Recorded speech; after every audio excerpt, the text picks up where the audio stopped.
There was absolutely an adrenaline rush, and that part, I just wanted it. I could not think of anything more exciting than doing something that might get you killed. In August 2005, a team of burglars tunneled into the Fortaleza branch of Banco Central, the Brazilian central bank. The audacious raid was the culmination of months of meticulous preparation. Over the course of 3 months, the 25-strong gang dug a 256-foot tunnel from their base over the road, using a fake landscaping company as a front. After disabling the alarms, they took their time. Moving 3.5 tons of physical cash is slow work. The robbery wasn't discovered until the following Monday morning. When astonished staff tallied up the losses, it came to around $70 million. The money wasn't insured, and the bills weren't numbered sequentially, making them almost impossible to trace. To this day, it remains one of the biggest heists in history. For as long as there have been banks, there have been more than enough people happy enough to rob them. Despite history throwing up the occasional Robin Hood-style bandit, the motive is usually pretty straightforward. Good old-fashioned greed. I wouldn't ask for any defined amount of money. I would tell them, give me all of your 50s and 100s, and that was it. The final bank that I ever robbed, she gave me like $800 or $900. It was less than $1,000. And that was the only time where I didn't accept that as legit. Most successful heists don't utilize violence. After all, what better way to get caught than leaving a bullet in a non-compliant teller who won't hand over the loot? I didn't threaten violence. If you were more than 10 feet away from where I was talking to the teller, you wouldn't even have known it was a robbery. Desperation can play a part. In July 2021, a man in California was convicted of stealing $2,500 from surveillance footage of his distinctive t-shirt. 61-year-old Edwin Harold had lost his job during the pandemic and was, he told authorities, frankly sick of being homeless. Despite the miserable motive, he was still sentenced to over 3 years in prison. Then there's the rare cases that don't seem to fit into any particular mold. Clay Toomey certainly resists neat categorization. I thought to myself, if I can just walk in here and not be recognized by anybody, I could probably just rob the place.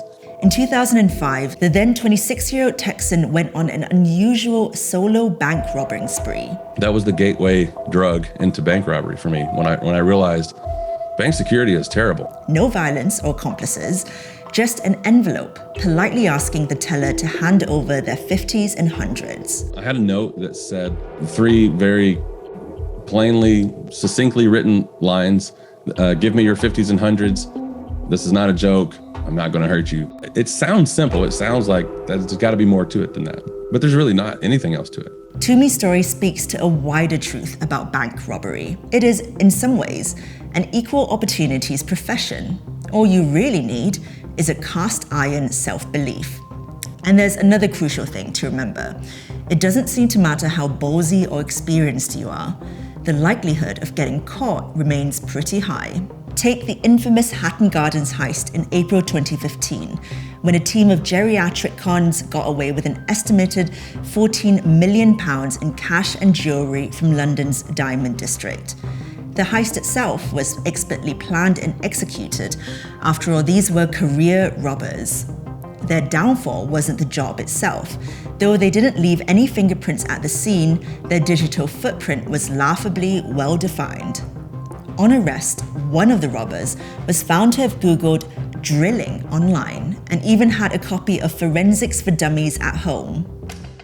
The old ways are inevitably changing. Naturally, there are still plenty of people the world over who are up for chancing an old-fashioned bricks-and-mortar heist.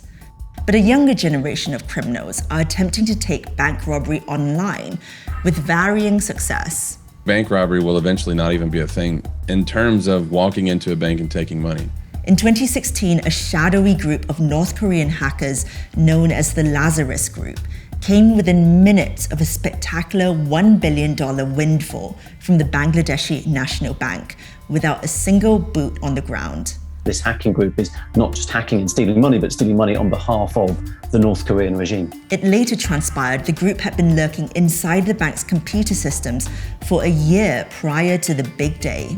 The way they got into the Bangladesh bank system was depressingly the way that most computer hackers get into most systems. It was a dodgy email. From there, the computer hackers managed to pivot around the bank and hop from computer to computer, a process that took months. On the morning of February 5th, staff at the bank noticed a malfunctioning printer on the 10th floor. Little attention was paid to what seemed like a routine annoyance, but this was the first sign that something was going seriously wrong. When transfers are made from Bangladesh Bank to another bank, they're made using a system called SWIFT. And there's a printout of those SWIFT transfers on a computer printer. So the printer prints out a thing that says Bangladesh Bank has just sent X amount of money. And they discovered the printer was broken. As they got the printer fixed a couple of days later, suddenly the printout started appearing on the printer, which revealed that the hackers had tried to transfer out $1 billion. When they finally cottoned on to what was happening, they eventually managed to halt most of the money draining out of their accounts, save for $81 million. But the reputational damage was huge, even forcing the resignation of the bank's governor. Not that much is known about the gang, aside from a detailed FBI portrait of one suspect named Park Jin-hyuk, who is also charged with hacking Sony and the WannaCry cyber attack on the NHS. It's thought that he fled to North Korea not long after the heist, though he faces up to 20 years in prison if he puts his head above the parapet. Besides simple greed, there's something else that unites the elusive North Korean hackers, villainous London geezers, and Brazilian master criminals.